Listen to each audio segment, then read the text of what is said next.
ఓం నమో వేదాత్మకాయ వెంకటేశాయ.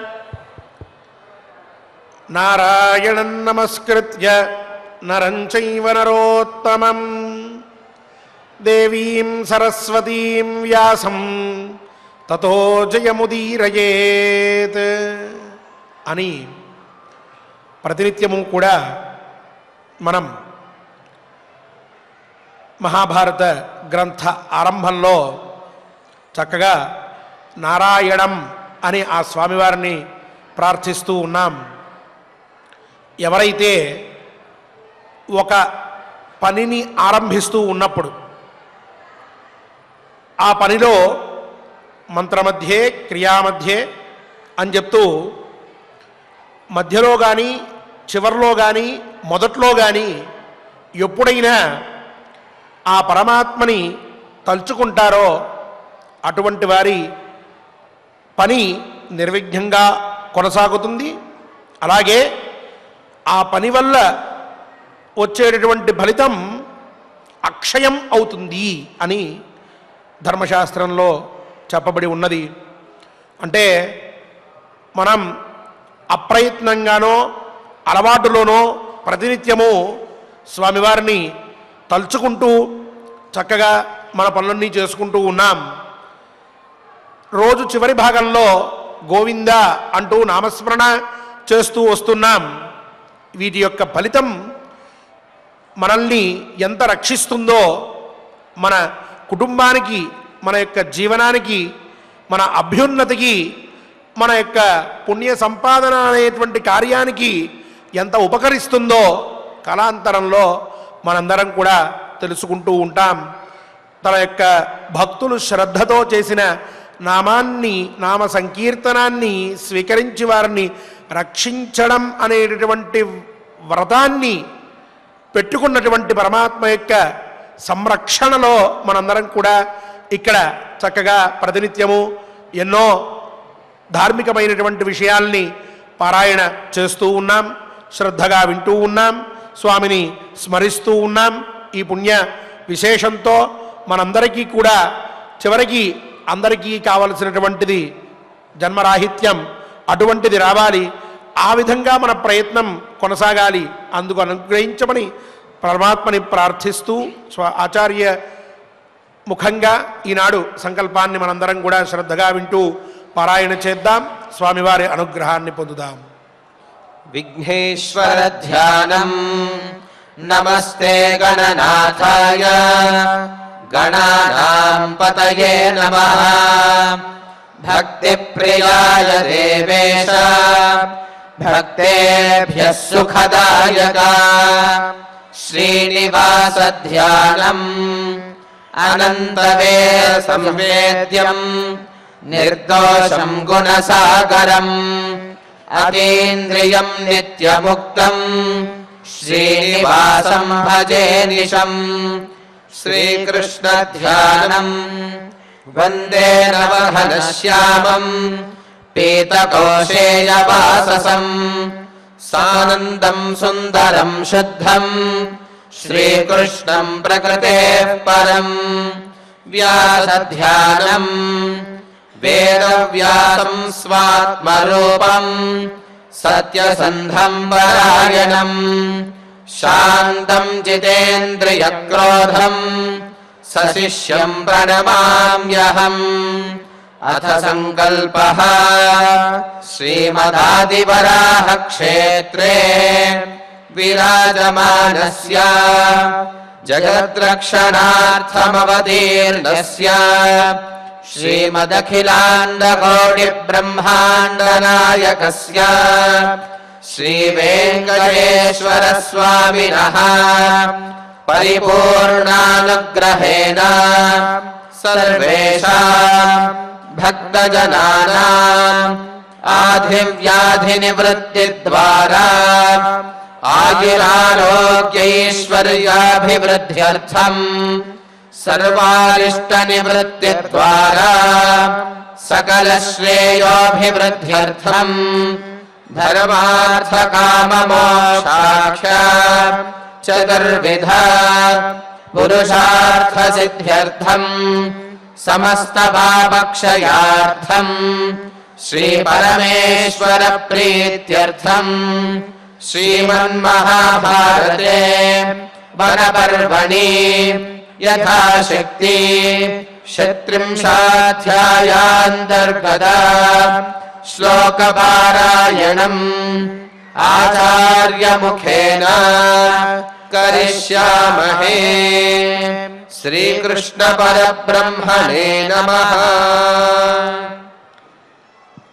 नारायणं नमस्कृत्य नरं चैव नरोत्तमं देवीं सरस्वतीं व्यासं ततो जयमुदीरयेत्। अथ 36 वैशम्पायन उवाच भीमसेन वचः श्रुत्वा कुन्तीपुत्रो युधिष्ठिरः निःश्वस्य पुरुषव्याघ्रः सम्प्रदध्यौ परन्तपः। श्रुता मे राजधर्माश्च वर्णानाञ्च विनिश्चयाः आयत्याञ्च ददात्वे च यः पश्यति स पश्यति।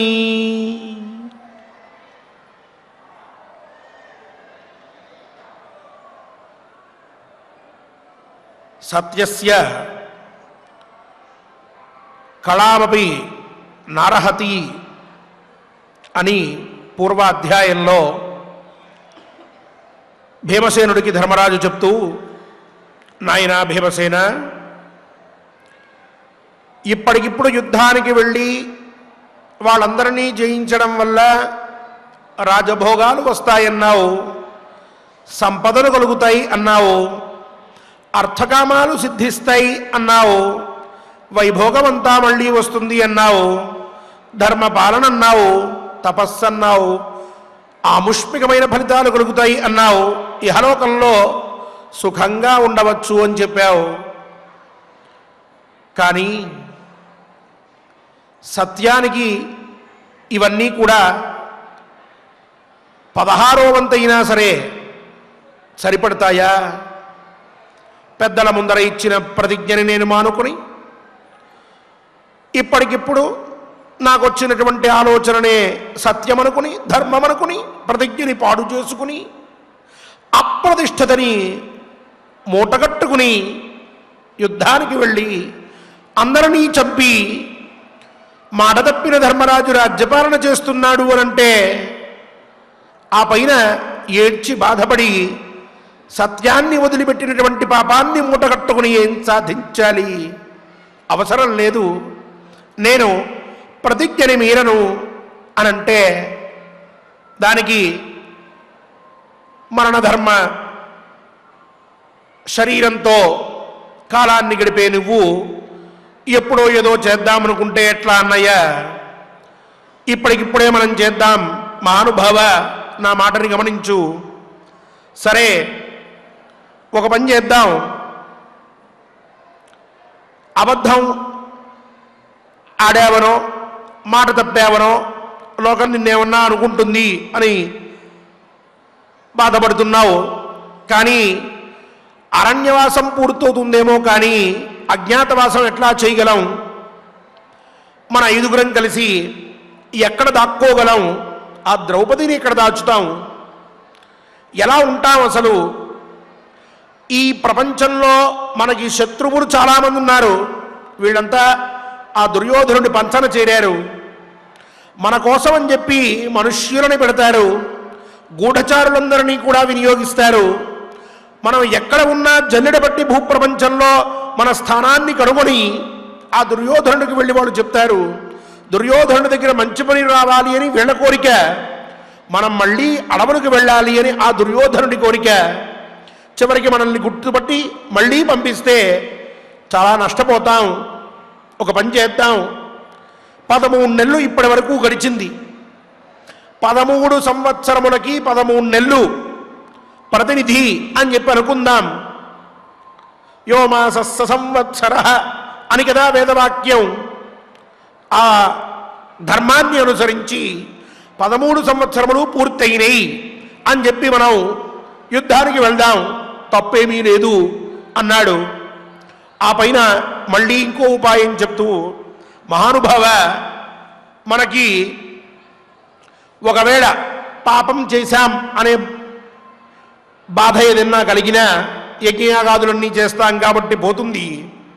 నీవు అబద్ధమాడావు 13 సంవత్సరములు అని ఇప్పుడు మాట తప్పావు అని ఎవరన్నా అంటారనుకుంటే ఆ పాపం పోవాలి అని అంటే ఒక మంచి ఎద్దును చూసి, మంచి వాళ్ళని మోసేటటువంటి ఎద్దుని ఒకదాన్ని ఎంచుకుని దానికి అన్నం పెట్టు, బాగా ఆహారం పెట్టు. ధర్మశాస్త్రంలో చెప్పారు, ఏదైనా అబద్ధం ఆడవలసి వస్తే ఒక ఎద్దుకి మంచిదానికి ఆహారం అందిస్తే ఆ పాపం పోతుంది అని. కాబట్టి ఆ పనైనా చెయ్యి. కానీ క్షత్రియుడికి ఎప్పుడూ కూడా శత్రువుని చంపడం అనేదే ధర్మం, యుద్ధం అనేదే ధర్మం. ఆ ధర్మాన్ని పాటిద్దాం, మనం ఆనందంగా ఉందాం అని ఇన్ని విధాలుగా చెప్పి తన మాటల్ని ముగిచ్చేటప్పటికీ వెంటనే భీమసేనవచశ్రుత్వ కుంతీపుత్రో యుధిష్ఠిర నిశ్వస్య పరుషవ్యాఘ్ర. వైశంపాయన మహర్షి చెప్తూ ఉన్నారు. ఒక్కసారి భీమసేనుడి మాటలన్నీ విన్న తర్వాత ధర్మరాజుకి ఒక విధమైన భారం కలిగిందట బుద్ధిలో. ఏం చెయ్యాలో తోచలా. బాగా ఊపిరి వదిలిపెట్టాడు. నిశ్వస్య, అయ్యో అనుకున్నాడు. ఇలా అంటున్నాడే తమ్ముడు అని భావించాడు. తొందరపడి నిర్ణయం తీసుకుంటున్నాడే అని మథనపడ్డాడు.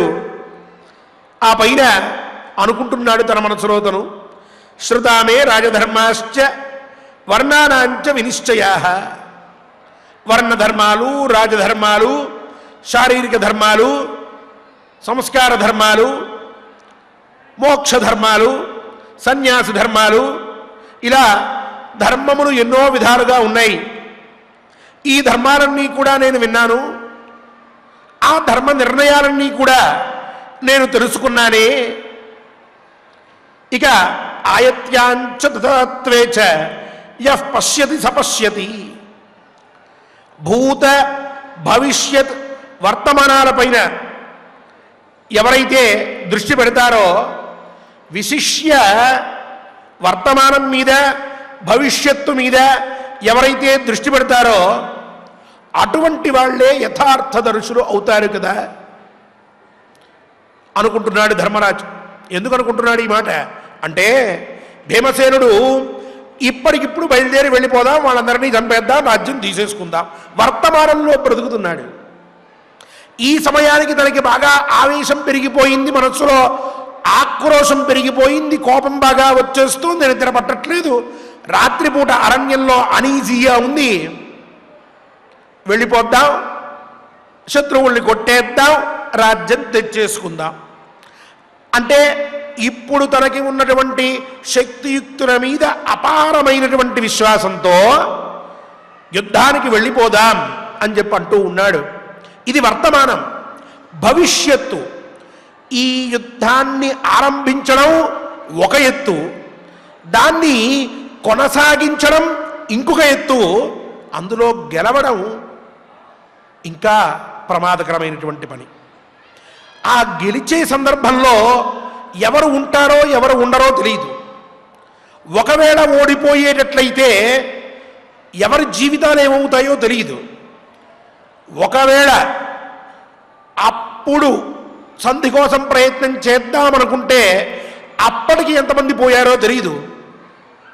అసలు ఈ యుద్ధాన్ని ఆరంభించిన తరువాత శత్రుపక్షీయులైన భీష్మ, ద్రోణ, కర్ణ, అశ్వత్థామ, కృప ఇత్యాది మహావీరులందరినీ కూడా ఎదుర్కొని నిలబడ్డం అనేటటువంటిది ఎంత కష్టమైన పనో యుద్ధంలోకి దిగిన తర్వాత కానీ తెలియదు.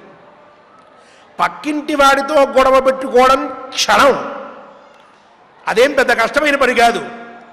కాకపోతే ఈ గొడవ పెట్టుకున్న తర్వాత బాగా గొడవ పెట్టేసుకుని ఒక గంట సేపు వాడితో వాదించి కొట్లాడేసుకున్న తర్వాత బ్రతికున్నంత వరకు కాంపౌండ్ వాళ్ళు పక్కన శత్రువులు పెట్టుకుని జీవించడమే కష్టం. ఉదయం లేచిన దగ్గర నుంచి ఆ మొహమే చూడాలి. కర్మకాలి ఏ బాగా వర్షమో పడి మన ఇంట్లో నీళ్ళు పోయాయి అంటే అప్పుడు ఉంటుంది అసలైనటువంటిదంతా. ఏదో ఎండ వేసుకున్నటువంటి ఏ ప్యాంటో షర్టో వెళ్ళి అక్కడ పడితే వాడేమో గేడు ముచ్చుకుని కూర్చుంటే తీయమని చెప్పలేము, ప్యాంట్ వదులుకోలేము. తీయి అని అందాము అంటే అహంకారం, గోడ దిగి తీసుకుందాము అని అంటే భయం. అది అంత తేలికైన పని కాదు. లేదు, ఇక నిరంతరం గొడవ పెట్టుకుంటూ కూర్చోవాలి. నిన్న ఒకటి అయింది, ఈరోజు ఇంకోటి అవ్వాలి, రేపు ఒకటి అవ్వాలి, ఓ టు డూ లిస్ట్ అంటావే, ఓ డైరీ రాసుకోవాలి, కొట్టుకుంటూ కూర్చోవాలి. ఇంక అదే పని అవుతుంది, ప్రపంచంలో ఇంకో పని లేదు.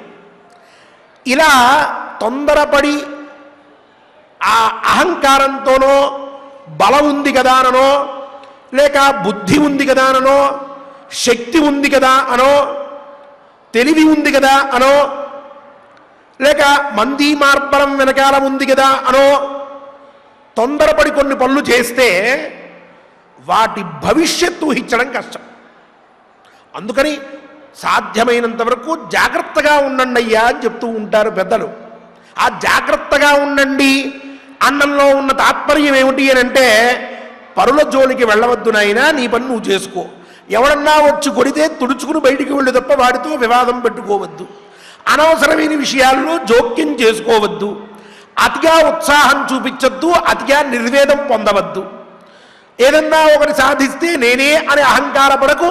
ఏదైనా పోగొట్టుకుంటే నాకంటే దౌర్భాగ్యులు లేడని అనుకోవద్దు.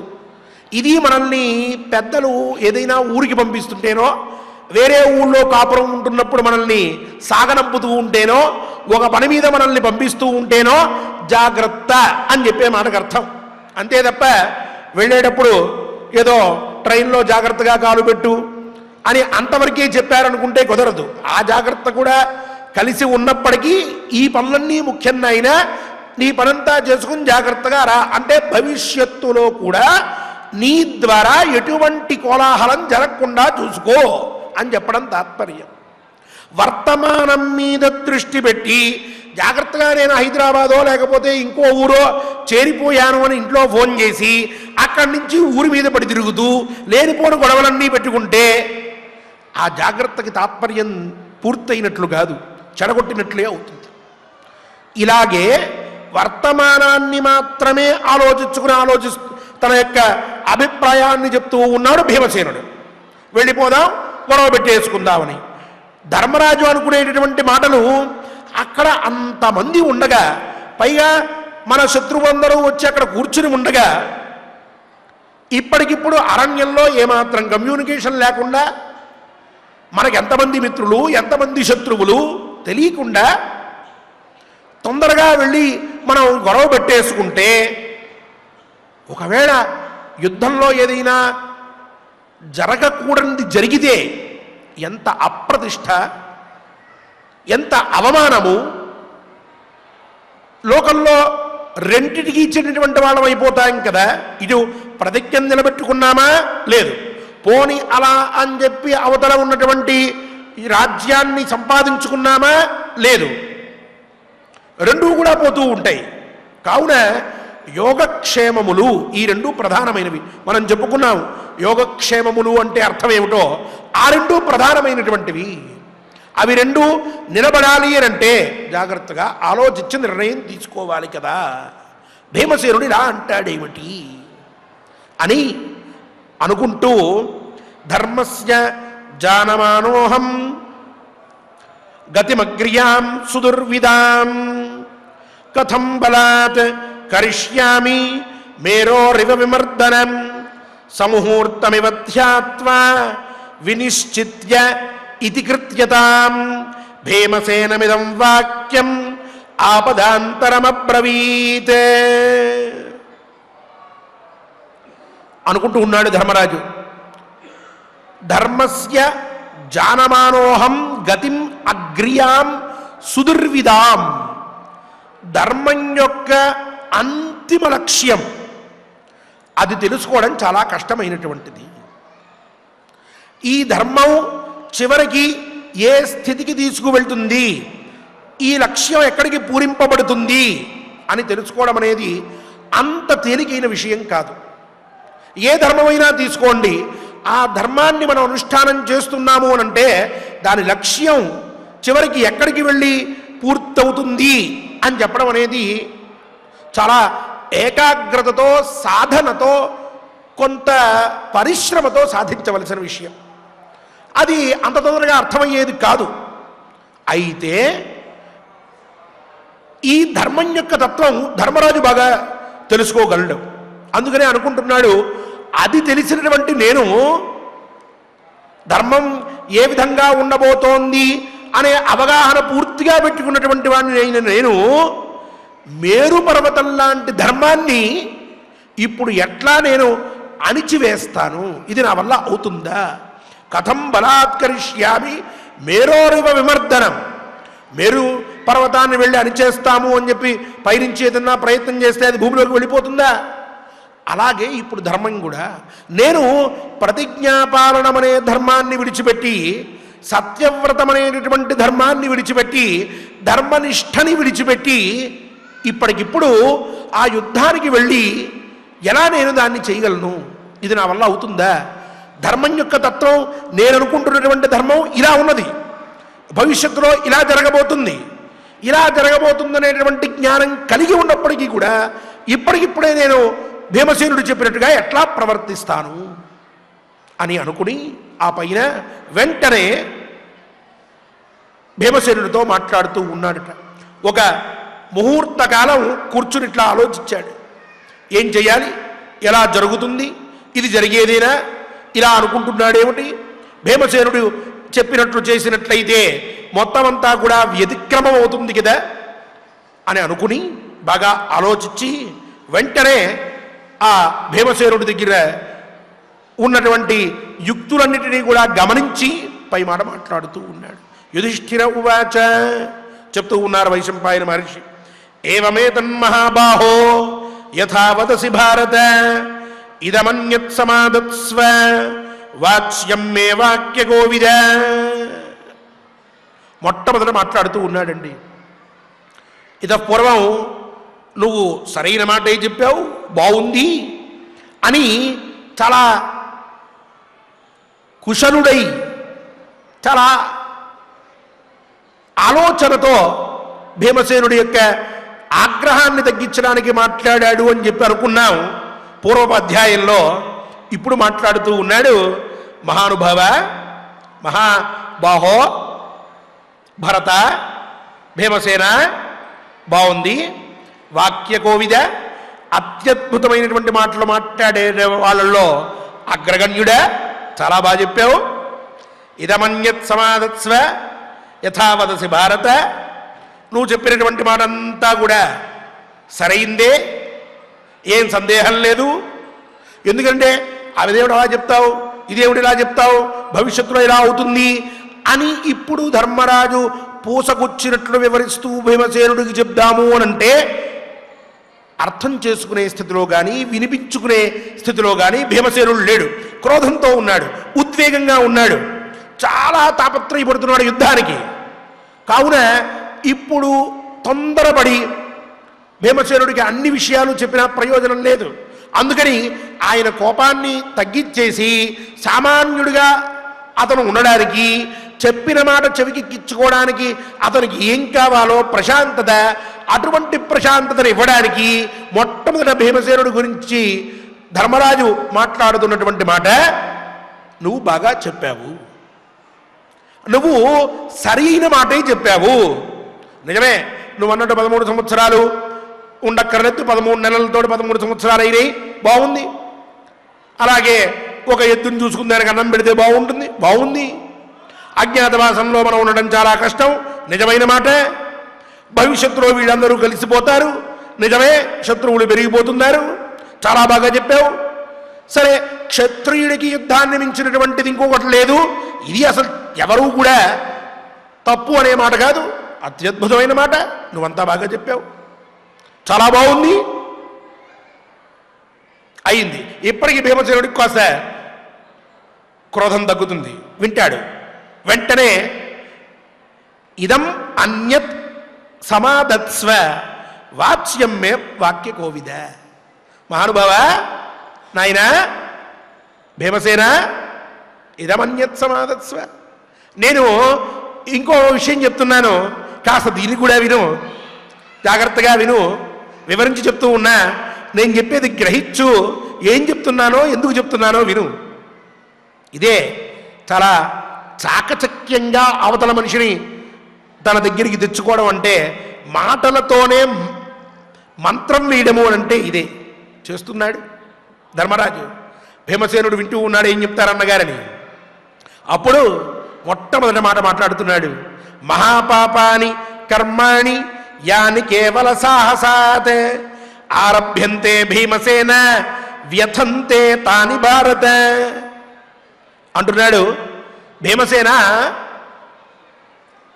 కేవలం సాహసం వల్ల మహాపాపాలు చేయడం ఆరంభిస్తే చివరికి అవి మనల్ని బాధ పెడతాయి. అదొకటి గుర్తుపెట్టుకోవాలనైనా మనం. సరే అన్నాడు ఇంతకు పూర్వం. పూర్తి విరుద్ధమైన మాట మాట్లాడుతున్నాడు. నువ్వు యుద్ధానికి వెళ్ళాలన్నావు, బాగుంది. సాహసం వలన అంటే ఈ సాహసం అనే శబ్దానికి చాలా అర్థాలున్నాయి శాస్త్రంలో. ఒక ధర్మాన్ని అతిక్రమించి పాపం చేయడం కూడా సాహసం అని చెప్పింది శాస్త్రం. ఏదో ధైర్యంతో ఒక పని చేస్తే అది సాహసంతో చేశారన్నాం మనకి లోకంలో తెలుగులో అలవాటైనటువంటి మాట. కానీ శాస్త్రంలో చెప్పినటువంటి మాట ఏమిటంటే, కేవల సాహసాత్ అంటే ధర్మాన్ని అతిక్రమించి ఒక తప్పు చేస్తే అలా తప్పు చేయడం అనేటటువంటి దాన్ని సాహసంతో చేశాడయ్యా అంటారు. అంటే ధర్మాన్ని అతిక్రమించి చేశాడు అని సాహశబ్దంతో మనకి అర్థం అవ్వాలి. ఇది ధర్మశాస్త్రంలో ఉపయోగించేటటువంటి మాట ప్రధానంగా. ఇప్పుడు అంటున్నారు కేవల సాహసాత్ అంటే కేవలం పాపకర్మని మాత్రమే ఆచరిస్తూ ఉంటే, ధర్మాన్ని అతిక్రమించేసి అంటే ఏది, మనం ఒకరికి మాట ఇచ్చినప్పుడు ఆ మాటకి కట్టుబడి ఉండాలనేటటువంటి ధర్మం ఒకటి ఉండగా, అటువంటి ధర్మాన్ని పాక్షికమైనటువంటి ధర్మమని, గౌణమైనటువంటి ధర్మమని, స్వల్పమైనటువంటి ధర్మమని దాన్ని పరిగణించి పక్కన పెట్టి, అది కాక మనం మన రాజ్యాన్ని మన శత్రువు దగ్గర నుంచి పొందడం అనేటటువంటిది మాత్రమే ఉత్తమమైనటువంటి ధర్మము, దాన్ని మించిన ధర్మము ఇంకొకటి లేదు. అటువంటి ధర్మాన్ని ఆచరించినట్లయితే ధర్మలేశ ప్రతిచ్ఛన్నత్వం అనేటటువంటిది మనకి ఉండదు. ఆ ధర్మాన్ని మనం అనుష్ఠానం చేసినప్పుడు జరిగేటటువంటి పాపం ఏదైనా కొంచెం ఉన్నట్లయితే అటువంటి పాపాన్ని పోగొట్టుకోవడానికి ధర్మశాస్త్రంలో చెప్పినటువంటి ఇతరమైనటువంటి యుక్తమైనటువంటి పక్షములని పరిగ్రహించి పాపాన్ని పోగొట్టుకుని అటువంటి పాపం నుంచి నిర్ముక్తులమై కావాలంటే కావలసినటువంటి యజ్ఞయాగాది కర్మలు చేసి, బ్రాహ్మణులందరికీ గోదానాలు చేసి, కావలసినటువంటి అరణ్యాలో ఆగ్రామాలో ఇంకోటో అగ్రహారాలో అన్నీ కూడా ఇచ్చిపడేసి వచ్చిన పాపాన్ని లౌకికమైనటువంటి కర్మల ద్వారా పోగొట్టేసుకుని మన యొక్క రాజ్యాన్ని మనం పొందడం అనేటటువంటి పరమ ధర్మం ఏదైతే ఉన్నదో దాన్ని మాత్రమే పరిగ్రహించి కేవలం మనం ధర్మయుక్తులం అని మాత్రమే కాక క్షాత్ర ధర్మ విశిష్టమైన ధర్మయుక్తులమని చెప్పి లోకానికి తెలియజేసి శత్రువులని అందరినీ కూడా మన పాదాక్రాంతుల్ని చేసుకుని ఇప్పుడు మనం ఆచరించేటటువంటి ధర్మం కంటే విశిష్టమైన ధర్మాన్ని మనం ఆచరించామని శత్రువుల నోట చెప్పించుకున్నట్లయితే అప్పుడు ఈ కేవలం ప్రతిజ్ఞ, దాని భంగము, దాన్ని వదిలిపెట్టడము, పెద్దల సమక్షంలో మనం దాన్ని విసర్జించామనేటటువంటి నింద ఇటువంటిది రాక, ఒకవేళ అనాలని ఎవరైనా ప్రయత్నం చేసినట్లయితే మనం చేసేటటువంటి భీమకర్మ వల్ల, మనం చేసేటటువంటి ప్రతీకార చర్య వల్ల, మన దగ్గర ఉన్నటువంటి శక్తియుక్తుల్ని చూసిన మీదట శత్రువులందరూ కూడా అటువంటి నిందను చెయ్యలేక కేవలము కూడా పక్ష విహీనులై, ధర్మ విహీనులై, భయభ్రాంతులై అలా తిరుగుతూ ఉన్నప్పుడు ఆ రాజ్య భోగాన్ని మళ్ళీ కూడా మనం అనుభవిస్తూ ఉంటే అది కదా ఉత్తమమైనటువంటి ధర్మమని ఏదైతే నువ్వు ఇప్పటిదాకా చెప్పావో అటువంటి ధర్మాన్ని మాత్రమే పరిగ్రహిస్తే భీమసేన, ఆ ధర్మాన్ని మనం పరిగ్రహించున్నందువల్ల సామాన్య ధర్మమని ఏదైతే నువ్వు చెప్తూ ఉన్నావో, చిన్న ధర్మమని నువ్వేదైతే అంటూ ఉన్నావో, ప్రతిజ్ఞని మనం భంగం చేసుకోవడం అనేటటువంటి ధర్మం చిన్నదని నువ్వేదైతే అంటున్నావో అది సత్యయుక్తమైనందున, నాకు పరమధర్మమై ఉన్నందున అటువంటి ధర్మాన్ని విడిచిపెడితే మనం యుద్ధాన్ని ఆరంభిస్తే అక్కడ చచ్చినటువంటి ప్రతి ఒక్కడి యొక్క పాపం మనం మోయాల్సి వచ్చినప్పుడు అక్కడ చేసేటటువంటి ప్రాణిహింస వల్ల మనకు కలిగేటటువంటి దుఃఖం వల్ల మనం ఇగో ఈ ధర్మాన్ని అతిక్రమించిన సాహసాన్ని చేసినందున అటువంటి పాపాన్ని అనుభవించి చివరికి దుఃఖాత్ములం అవుతామయ్యా. ఇది తప్ప వేరొక ప్రయోజనం మనం చేసేదాని వల్ల కలగదు.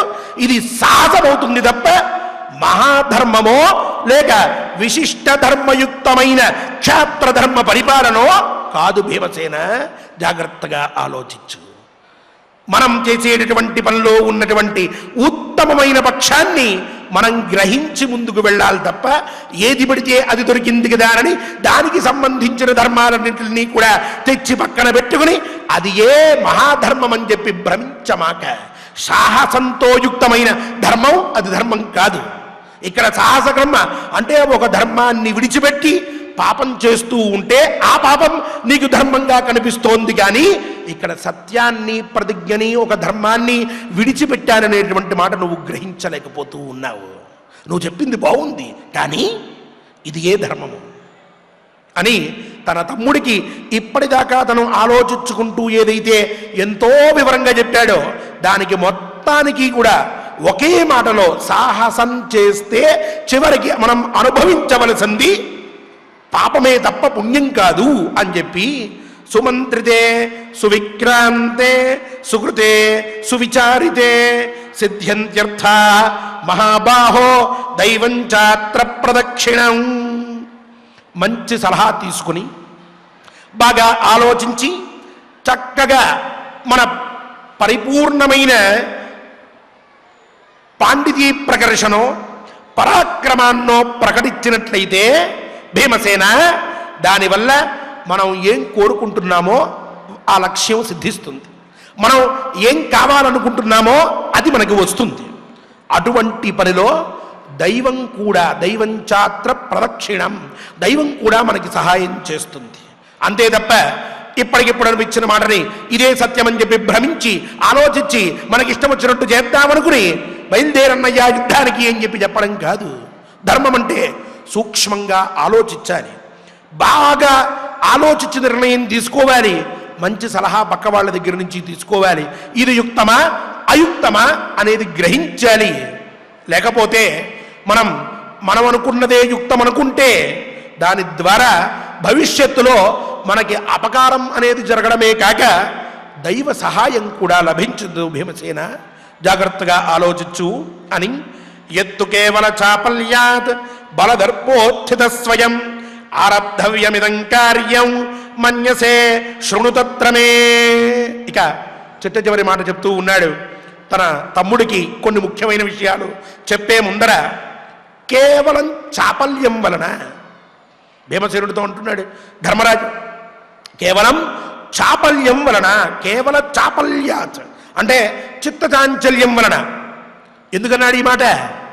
ఆనాడు సభా పర్వలో లేక సభా మధ్యమున పెద్దలందరూ ఉన్నప్పుడు సరే మేము 12 సంవత్సరములు అరణ్యవాసానికి ఒప్పుకుంటున్నాం, 1 సంవత్సరం అజ్ఞాతవాసానికి ఒప్పుకుంటున్నాం, ఈ పందెం మాకు అనుకూలమే, మేము జోదమాడడానికి సిద్ధము అని చెప్పి ధర్మరాజు చెప్తూ ఉన్నప్పుడు అన్నయ్య ఆగు అల్లా ఆ రోజు బానే ఉన్నాడు.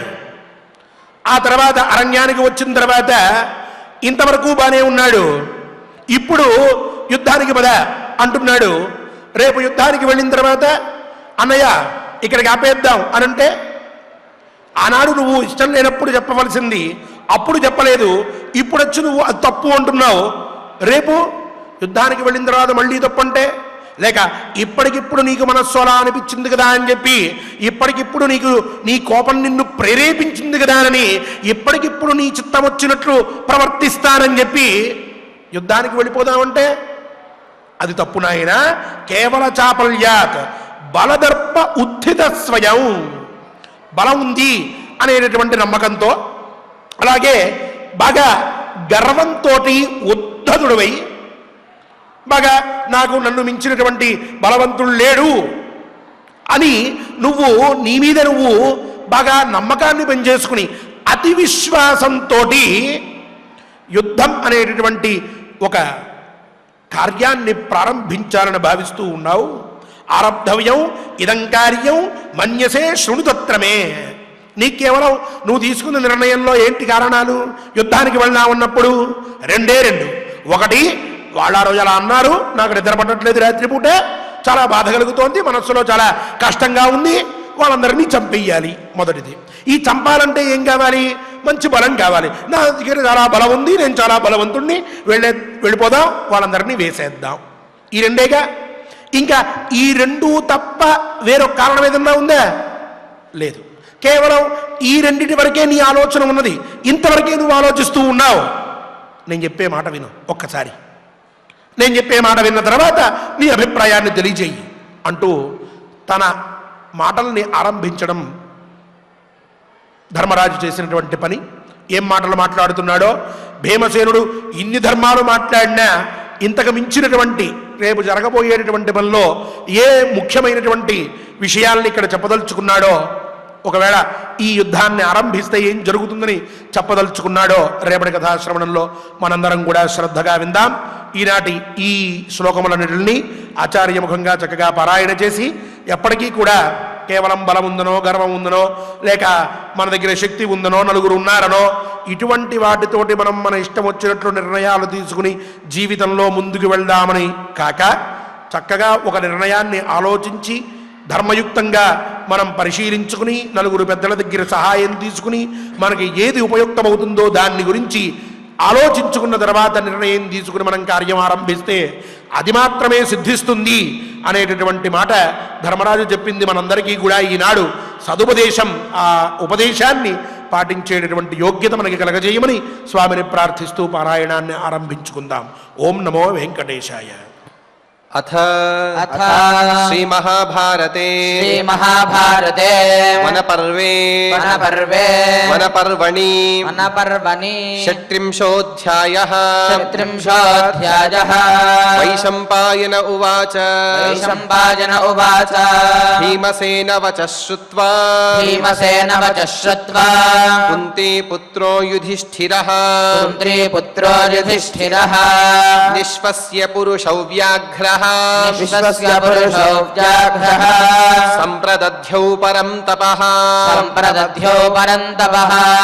శ్రుతా మే రాజధర్మాశ్చ వర్ణానాం చ వినిశ్చయాః ఆయత్యాం చ తదాత్వే చ యః పశ్యతి స పశ్యతి ధర్మస్య జానమానోహం గతిమగ్ర్యాం సుదుర్విదాం కథం బలాత్కరిష్యామి మేరోరివ విమర్దనం సముహూర్తమివ ధ్యాత్వా వినిశ్చిత్యేతి కృత్యతాం భీమసేనమిదం వాక్యం అపదాంతరమబ్రవీత్ యుధిష్ఠిర ఉవాచ ఏవమేతన్మహాబాహో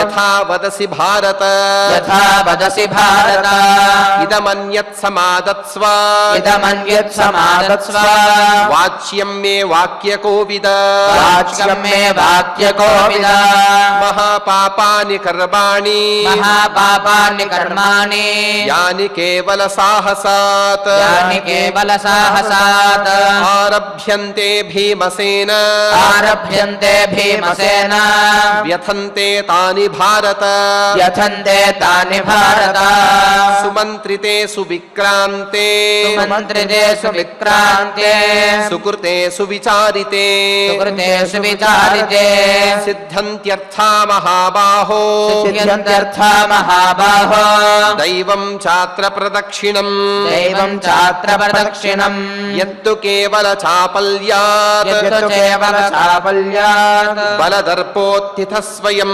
బలదర్పోత్థిత స్వయం ఆరబ్ధవ్యమిదం కార్యం ఆరబ్ధవ్యమిదం కార్యం మన్యసే శృణు తత్ర మే మన్యసే శృణు తత్ర మే ఇది శ్రీ మహాభారతే ఇది శ్రీ మహాభారతే వనపర్వాంతర్గత వనపర్వాంతర్గత అర్జునాభిగమన పర్వణి అర్జునాభిగమన పర్వణి కామ్యకవనగమనే కామ్యకవనగమనే త్రింశే అధ్యాయే త్రింశే అధ్యాయే అష్టౌ శ్లోకాః అష్టౌ శ్లోకాః. ఓం నమో వెంకటేశాయ. మాఘమాసం ఆదివారం విశిష్టమైనటువంటి రోజు. ఈనాడు ధర్మశాస్త్రంలో ఎన్నో విశిష్టమైన ధర్మాలు చెప్పబడి ఉన్నాయి. ఈనాడు చేసేటటువంటి జప యజ్ఞ దాన నామ సంకీర్తనాదులు చాలా పుణ్యఫలములు, చాలా విశిష్టములు అవుతాయి అని చెప్పారు. కావున ఈనాడు మనందరికీ చక్కగా గోవిందనామ సంకీర్తనం చేసేటటువంటి భాగ్యం దొరికింది. అన్నమాచార్య ప్రాజెక్టు కళాకారులైన శ్రీ శ్యామ్ కుమార్ గారు మరియు ఇతర అన్నమాచార్య ప్రాజెక్టు కళాకారిణులు చక్కగా గోవిందనామ సంకీర్తనం చేస్తూ ఉన్నారు. వారితో మనం జతకడదాం, గోవిందుని సంకీర్తిద్దాం. జప లేక సంకీర్తన యజ్ఞంలో మనం కూడా భాగస్వామ్యాన్ని పొంది స్వామివారి అనుగ్రహాన్ని పొందుదాం. ఓం నమో వెంకటేశాయ.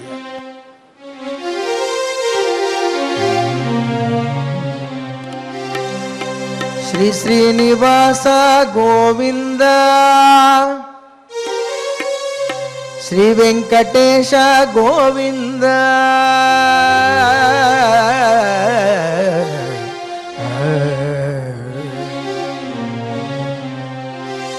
శ్రీ శ్రీనివాస గోవింద శ్రీ వెంకటేశ భక్తవత్సల భాగవత ప్రియ నిత్య నిర్మల నీలమేఘ శ్యామ పురాణ పురుష పుండరికాక్ష నందనందన నవనీత చోర పశుపాలక శ్రీ పాప విమోచన దుష్ట సంహార దురిత నివారణ ఇష్ట పరిపాలక కష్ట నివారణ గోవింద హరి గోవింద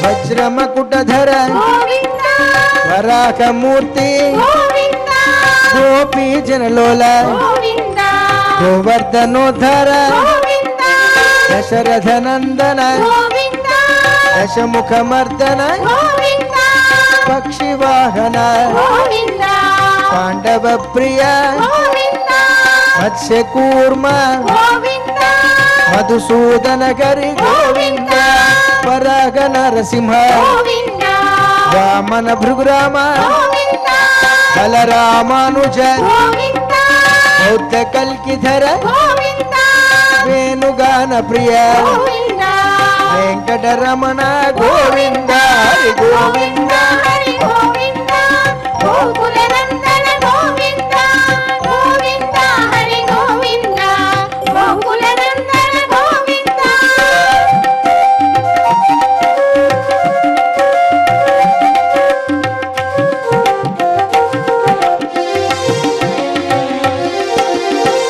కథానాయక గోవింద ధృత పరిపాలక గోవింద దరిద్ర జన పోషక గోవింద ధర్మ సంస్థాపక గోవింద అనాథ రక్షక గోవింద ఆపద్బాంధవ గోవింద శరణాగత వత్సల గోవింద కరుణాసాగర గోవింద కమల దళాక్ష గోవింద కామిత ఫలద గోవింద పాప వినాశక గోవింద పాగి మురారే గోవింద శ్రీ ముద్రాంకిత గోవింద శ్రీ వత్సాంకిత గోవింద ధరణి నాయక గోవింద దినకర తేజ గోవింద హరి గోవింద హరి గోవింద గోకుల నందన గోవింద గోవింద హరి గోవింద గోకుల నందన గోవింద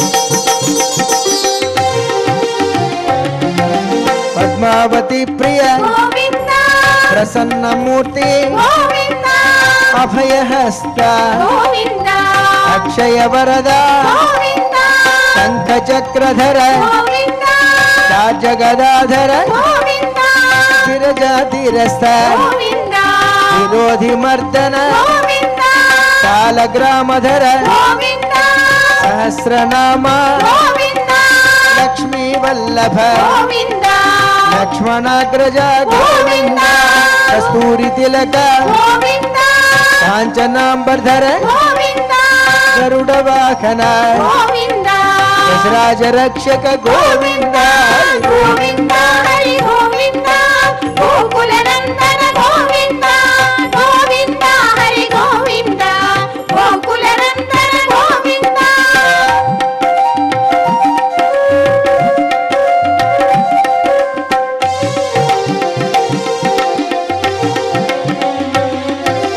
వానర సేవిత గోవింద వారధి బంధన గోవింద సప్తగిరీశ గోవింద ఏక స్వరూప గోవింద శ్రీరామకృష్ణ గోవింద రఘుకుల నందన గోవింద ప్రత్యక్ష దేవా గోవింద పరమదయాకర గోవింద వజ్ర కవచధర గోవింద వైజయంతిమాల గోవింద గట్టి కసులవాడ గోవింద వసుదేవతనయ గోవింద బిల్వ పత్రార్చిత గోవింద భిక్షుక సంస్కృత గోవింద శ్రీ పుంరూప గోవింద శివ కేశవమూర్తి గోవింద హరి గోవింద హరి గోవింద గోకుల నందన గోవింద గోవింద హరి గోవింద గోకుల నందన గోవింద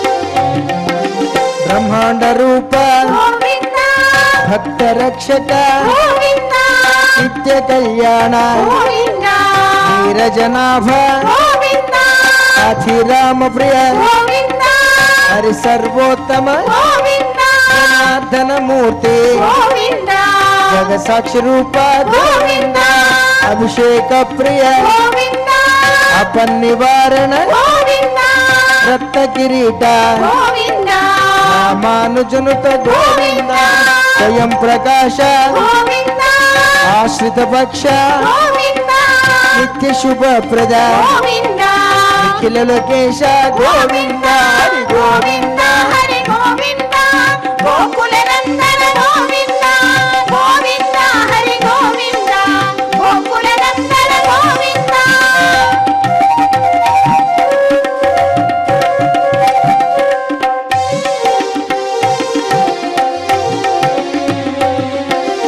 ఆనంద రూప గోవింద ఆద్యంతరహిత గోవింద ఇహ పరదాయక గోవింద యువరాజ రక్షక గోవింద పరమ దయాళు గోవింద పద్మనాభ హరి గోవింద తిరుమల వాస గోవింద తులసి వనమాల గోవింద శేషాయనే గోవింద శేషాద్రి నిలయ గోవింద మత్స్యావతార గోవింద ఏడుకొండలవాడ గోవింద హరి గోవింద హరి గోవింద గోకుల నందన గోవింద గోవింద హరి గోవింద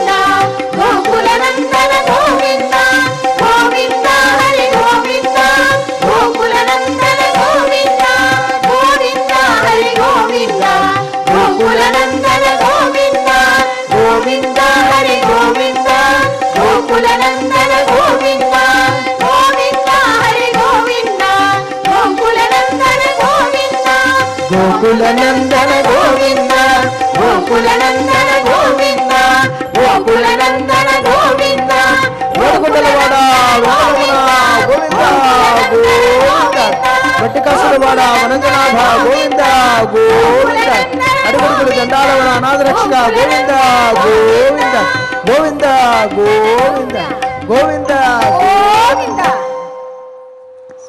ఓం నమో వెంకటేశాయ. క్షమా ప్రార్థనాదులతో స్వామివారిని మనం ప్రార్థించి అనుగ్రహాన్ని పొంది లోకా సమస్త సుఖినో భవంతు అనేటటువంటి సనాతన ధర్మానికి మూలభూతమైనటువంటి వాక్కును కూడా మనం వినిపించి మంగళాశాసనంతో స్వామివారి అనుగ్రహాన్ని పొందుదాం. దేవదేవుని ఆశీస్సులని అందరం అందుకుందాం. అథ క్షమా ప్రార్థనా యదక్షరపదభ్రష్టం మాత్రాహీనం చ యద్భవేత్ తత్సర్వం క్షమ్యతాం దేవా నారాయణ నమోస్తుతే. అథ లోకక్షేమ ప్రార్థనా స్వస్తి ప్రజాభ్యః పరిపాలయంతాం న్యాయేన మార్గేణ మహీం మహిషాః గోబ్రాహ్మణేభ్యః శుభమస్తు నిత్యం లోకాః సమస్తాః సుఖినో భవంతు. అథ భగవత్సమర్పణం కాయేన వాచా మనసేంద్రియైర్వా బుద్ధ్యాత్మనా వా ప్రకృతే స్వభావాత్ కరోమి యద్యత్ సకలం పరస్మై నారాయణాయేతి సమర్పయామి. అథ మంగళం శ్రియః కాంతాయ కళ్యాణ నిధయే నిధయేర్థినాం శ్రీవేంకట నివాసాయ శ్రీనివాసాయ మంగళం.